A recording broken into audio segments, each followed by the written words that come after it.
इस वक्त हम जहां खड़े हैं, मेरे पीछे उत्तर बिहार का सबसे बड़ा सरकारी अस्पताल डीएमसीएच अस्पताल है। पिछले 2 दिनों से इसी अस्पताल की कुछ कारकर्दगी को लेकर के दरभंगा की राजनीतिक पार्टियां और जो सामाजिक संगठन हैं उसके अंदर आक्रोश मचा हुआ है। मामला दरअसल यह है कि इसी महीने की पिछले 19 तारीख को दरभंगा के सिंहवाड़ा थाना क्षेत्र के ज़िला परिषद सदस्य जमाल अतहर रूमी का इलाज के दौरान निधन हो जाता है। मामला बताया जाता है कि जब वो इलाज के लिए यहाँ आए थे तो उन्हें बुखार या फिर खांसी हो रही थी। इसको लेकर के यहाँ पे उन्हें इलाज के लिए एडमिट कराया गया था। इलाज का क्रम शुरू हुआ, लेकिन आरोप लगाया जा रहा है कि इलाज में लापरवाही के कारण जमाल अतहर की मौत हो जाती है। परिजन जब इसको लेकर के अस्पताल प्रशासन में जो मौजूद डॉक्टर्स या फिर नर्स थे उससे जब बात करते हैं, पूछने की कोशिश की जाती है, तो उसके तरफ से सही बात न बता करके परिजनों के साथ धक्का मुक्की की नौबत आती है। यहाँ तक के हालात ये हो जाता है कि परिजनों के साथ दबा करके मारपीट किया जाता है। आरोप लगता है डॉक्टरों पर और अस्पताल के जो लोग थे उनके ऊपर। सबसे पहले हम आपको सुनाते हैं कि उनके परिजन का क्या कहना है इस पूरे मामले को लेकर के, कि कैसे आखिर घटना घटी और पूरा मामला क्या हुआ। पहले आप वो सुनिए। मेरा भाई जमाल अतहर जिला पार्षद 2 दिन से वहाँ डीएमसीएच में भर्ती थे। उसके बाद कल शाम में उनको आईसीयू वार्ड में भर्ती कराया गया। उसके बाद उसमें ये ऑक्सीजन लगाया गया। उसके 2-4 मिनट के बाद उनके बेटा को वहाँ से डांट के भगा दिया, सिस्टर और वो दोनों भगा दिया। उसके बाद आवाज़ आई चिल्लाने की। ये जब दौड़ के गया तो पूरा ऑक्सीजन का पूरा सामान हटा हुआ था। ये बोला कि सिस्टर कैसे हट गया, ये लगाइए लगाइए। बोला चल चल के बाहर जा। उसके बाद जो है वो मर गए। मरने के बाद खबर हुई तो हम लोग गए। जाने के बाद उसमें से ये लड़का बोला कि अंकल ये देखिए, ये सिस्टर जो है और ये लड़का जो है ये निकाल दिया है, कितनों कहा नहीं लगाया, जिससे वो मर गए। तो हम लोगों ने क्या हुआ ये बात, तो सिस्टर बोले हम लोग कुछ नहीं किया, हम लोगों ने कुछ नहीं किया। वो डॉक्टर जो थे वो बोले हम लोग कुछ नहीं किया, हम लोग ने सर आप लोग कुछ नहीं किए हैं, लेकिन लापरवाही हुई है। उसके बाद पीछे से गेट से वो निकलते हुए भागे और बोले मार दिया मार दिया मार दिया। हम लोग भी अचंभा हो गए। उसके बाद 5 से 10 मिनट के बाद उधर से आया 10-20 आदमी डंटा उंटा लेके उसके तरीके मारा, सीसी कैमरा को तोड़ दिया और उसके बाद ये जो है लाइट ऑफ करके हम लोगों को बहुत मारा। मोबाइल हम लोगों के सब लोगों का ले लिया। उसके कुछ ही देर के बाद प्रशासन आई और हम लोगों को ले जाकर टहलाती रही। कभी ले गई खानका चौक, उसके बाद ले गया वहाँ गोलंबर के पास। उसके बाद फिर रिटर्न लाया वापस। उसके बाद फिर डीएमसीएच में ले गया। उसके बाद बोले कि आप लोग इलाज करा लीजिए। फिर हम लोग इलाज वहाँ कराए।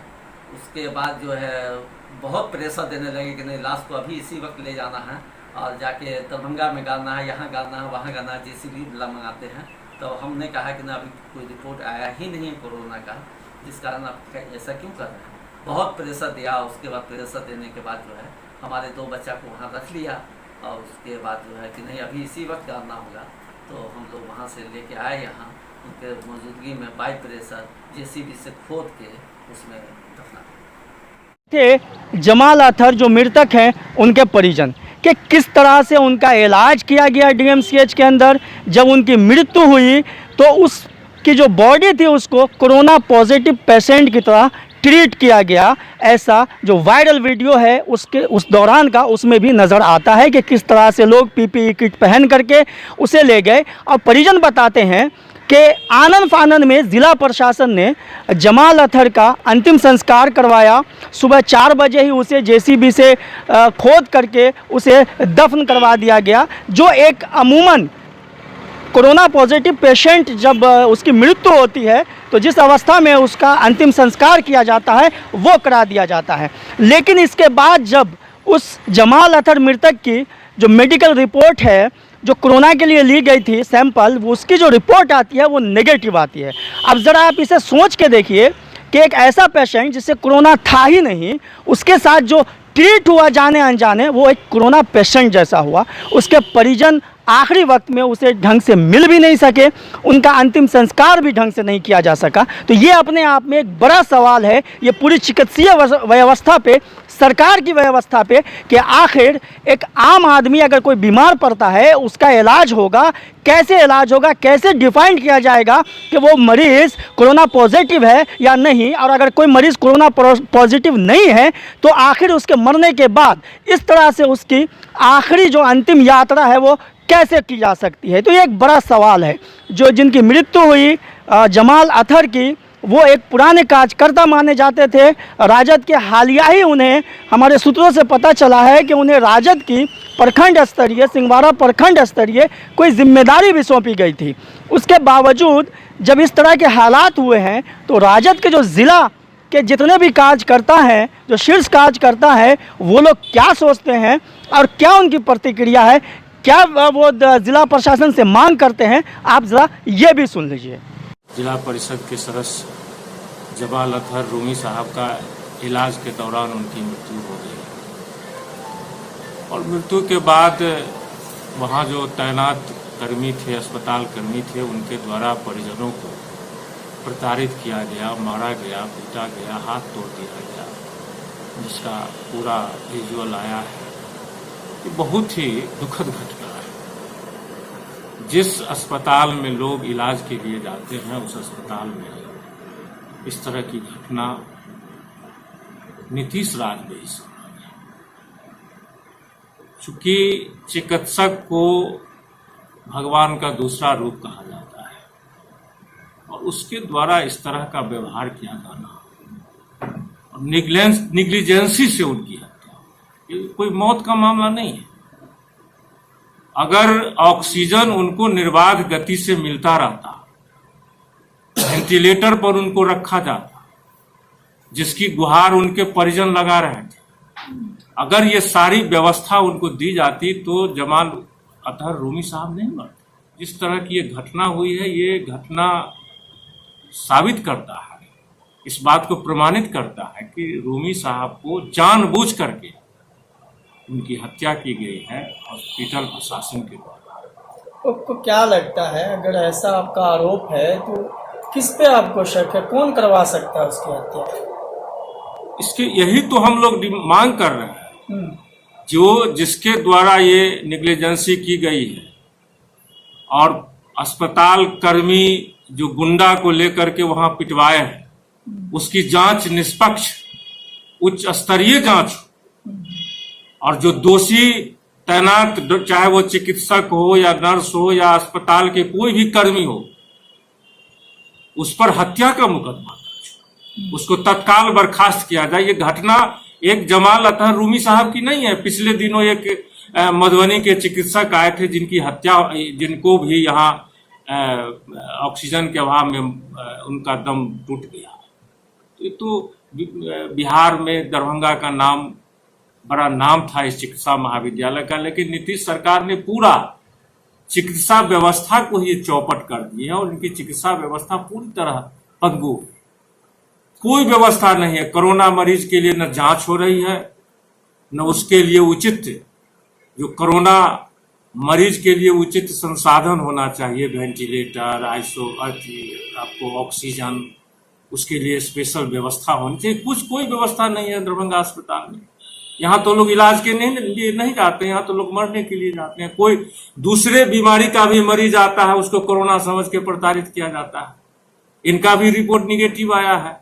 जांच के लिए तो डीएम ने कमेटी भी गठित कर दी है। ठीक है, कमेटी उनके द्वारा गठित किया गया है, लेकिन हम लोग ये कहना चाहेंगे उनसे कि अब जनता का विश्वास इस तरह के कमेटी से उठ गया है। आप कोई हाई लेवल कमेटी लाइए, उस कमेटी से जांच। किस तरह के आप रिकमेंड है, जो हम चाहते हैं, जो कोई माने ऊपर का पदाधिकारी, जो बड़े पदाधिकारी हो, चाहे वो न्यायालय से संबंधित हो, भूतपूर्व जज हो, न्यायाधीश हो, उनके द्वारा जांच हो। हम लोग इसके खिलाफ चरणबद्ध आंदोलन करें और ये एक मामला नहीं है।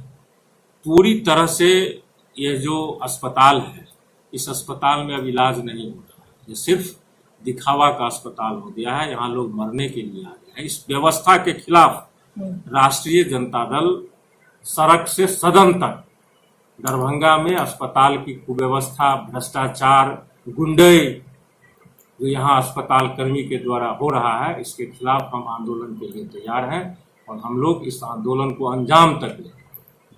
दरभंगा राजद के जिला अध्यक्ष राम नरेश यादव थे, जिनका सीधा सीधा कहना है कि जिस तरह की जांच कमेटी दरभंगा डीएम के द्वारा बैठाई गई है उन पे उन्हें कोई भरोसा नहीं है, उन्हें उस पर कोई विश्वास नहीं है। वो चाहते हैं कि कोई उच्च स्तरीय जांच कमेटी बैठे जिसके ऊपर भरोसा कायम रह सके और जिस रिपोर्ट के ऊपर विश्वास किया जा सके।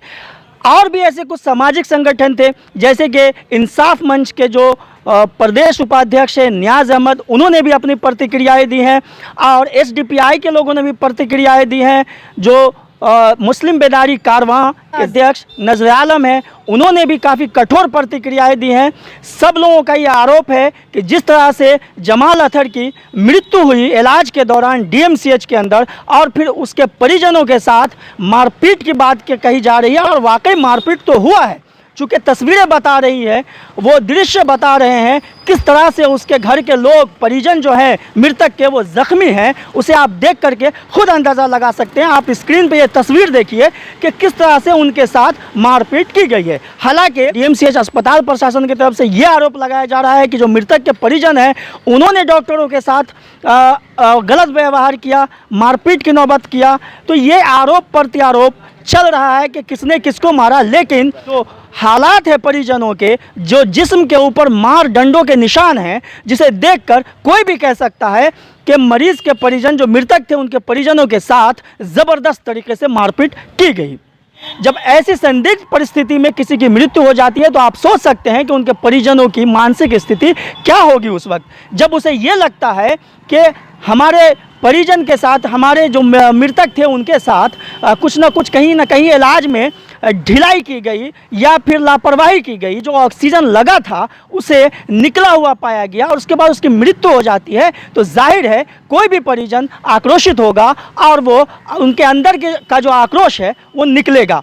और इसी को लेकर के ये सारी चीज़ें हुई। लेकिन मारपीट की घटना होती है। मारपीट की घटना के बाद फ़ौरन जो परिजन है, जो पीड़ित परिजन है, उनको अरेस्ट कर लिया जाता है, उन्हें लॉकअप में रखा जाता है। लेकिन जिन लोगों ने मारपीट किया, चाहे वो डॉक्टर्स थे, अस्पताल के कर्मी थे या नहीं थे, कौन थे ये तो अस्पताल प्रशासन के लोग ही बताएंगे कि वो लोग कौन थे जो उनके परिजनों के साथ मारपीट किया। उनके खिलाफ कोई कार्रवाई नहीं होती, उसमें से किसी को अरेस्ट नहीं किया जाता, लेकिन अरेस्ट होता है मरीज का परिजन, मृतक का परिजन। तो ये भी अपने आप में कई सवाल खड़े करता है। जो ज़िला प्रशासन है, चाहे वो अस्पताल प्रशासन है, उसकी भी मंशाओं को जो है पूरी तरह से एक क्लियर करता है कि आखिर उसकी मंशा क्या होती है आम लोगों के साथ या यहाँ जो इलाज कराने आते हैं उनके साथ, या अगर इन लोगों से कोई गलती हो गई तो किस तरह से मरीज के परिजन पर या उन पर दबाव करना है। ये सारी चीज़ें इन सारी सिचुएशन को देख करके बखूबी समझ में आती है। अब सवाल आता है ऐसे में कि नीतीश सरकार, जो कि सुशासन की सरकार कही जाती है, जिसमें वादे किए गए कि कोरोना काल के अंदर किसी भी लोगों को इलाज के लिए कोई तकलीफ़ नहीं होगी, इलाज में कोई किसी तरह की कोई लापरवाही नहीं की जाएगी, लेकिन उसके बाद इस तरह का मामला आता है तो कई सवाल या निशान खड़े होते हैं सरकार के ऊपर भी, स्वास्थ्य विभाग के ऊपर भी। और मैं आपको बता दूं कि डीएमसीएच अस्पताल के अंदर ये कोई पहला वाक़या नहीं है कि जब मरीज या फिर मृतक के परिजनों के साथ डॉक्टरों की मारपीट हुई हो। इससे पहले भी कई बार इस तरह के मामले डीएमसीएच अस्पताल में देखे गए हैं। लेकिन होता क्या है, फाइनली बाद में सब रफा दफा और सारी चीज़ों को लीप पोत कर दिया जाता है। आखिर अगर कोई गलती करता है तो कानून सबके लिए एक जैसा होना चाहिए, चाहे वो डॉक्टर हो या फिर आम आदमी हो। डॉक्टर को ये लाइसेंस किसने दे दिया कि वो परिजनों के साथ, मरीजों के साथ वो मारपीट करें और उनके साथ जो है दुर्व्यवहार करें। अगर परिजन करते हैं डॉक्टर के साथ तो ये भी गलत है, लेकिन अगर डॉक्टर करे तो उस गलती का क्या उन्हें सज़ा मिल पाएगी? ये सारी बातें, ये सारे सवाल है कि आखिर नीतीश सरकार में क्या डॉक्टरों के ऊपर, अगर डॉक्टर दोषी हैं तो क्या उसके ऊपर कार्रवाई की जाएगी? अभी पिछले ही दिनों डीएमसीएच अस्पताल में गंगा देवी नाम की एक गर्भवती महिला थी जिनकी इलाज के दौरान गलत खून चढ़ा देने के कारण मृत्यु हो गई थी, जिसको लेकर के भी काफ़ी संगठन, जितने भी जो संगठन है दरभंगा के अंदर, सामाजिक संगठन, सब लोगों ने इसका भरपूर जो है विरोध किया और मांग किया गया, दबाव बनाया गया कि इसकी जांच हो। जांच भी हुई, जांच रिपोर्ट में आरोप जो है वो सत्य भी पाए गए। ज़िला जो डीएम है, डीएम ने जो है विभाग को कार्रवाई के लिए लिखा भी, लेकिन क्या कार्रवाई हुई है अभी तक ये भी कहना मुश्किल है। ये चीज़ साफ नहीं है कि उन डॉक्टरों के ऊपर या उन कर्मियों के ऊपर जो उसमें दोषी पाए गए उसके ऊपर क्या कार्रवाई हुई। इससे पहले भी एक मामला और हुआ, ज्योति कुमारी नाम की एक नाबालिगा थी जिसके साथ ये कहा गया कि उसका बलात्कार करके उसकी हत्या की गई। उसके ऊपर भी जो जांच रिपोर्ट आई, इसी मेडिकल अस्पताल के अंदर जो पोस्टमार्टम की रिपोर्ट आई जिसमें कहा गया कि उस मृतिका की मौत जो है वो बिजली के करंट लगने के कारण हुई या फिर कोई और तरीका बताया गया जिसमें बलात्कार की पुष्टि नहीं होती है, ऐसी रिपोर्ट आई। उसके ऊपर भी जो लोगों ने गहरा जो है वो दुख व्यक्त किया कि ये रिपोर्ट गलत है, आरोप लगाया गया कि ये रिपोर्ट भ्रामक है, रिपोर्ट को बदली किया गया है। तो इतने सारे आरोप एक ऐसे अस्पताल पे जिसे उत्तर बिहार का सबसे बड़ा सरकारी अस्पताल कहा जाता है उसके ऊपर लगाया जाता है। तो क्या सवाल ये खड़ा नहीं होता कि अगर इस तरह के आरोप इतने बड़े अस्पताल के ऊपर लगते हैं, डॉक्टरों के ऊपर लगते हैं, तो एक निष्पक्ष जांच हो, एक उच्च स्तरीय जांच हो, और अगर दोषी है डॉक्टर या फिर कोई भी दोषी है तो उसके खिलाफ सख्त से सख्त कार्रवाई की जाए। तो बने रहिए हमारे साथ, हम इस खबर पे बने रहेंगे और आपको हर पहलू से आपको अपडेट करते रहेंगे। तब तक के लिए हमें इजाज़त दीजिए। दरभंगा से मैं इम्तियाज़ अहमद।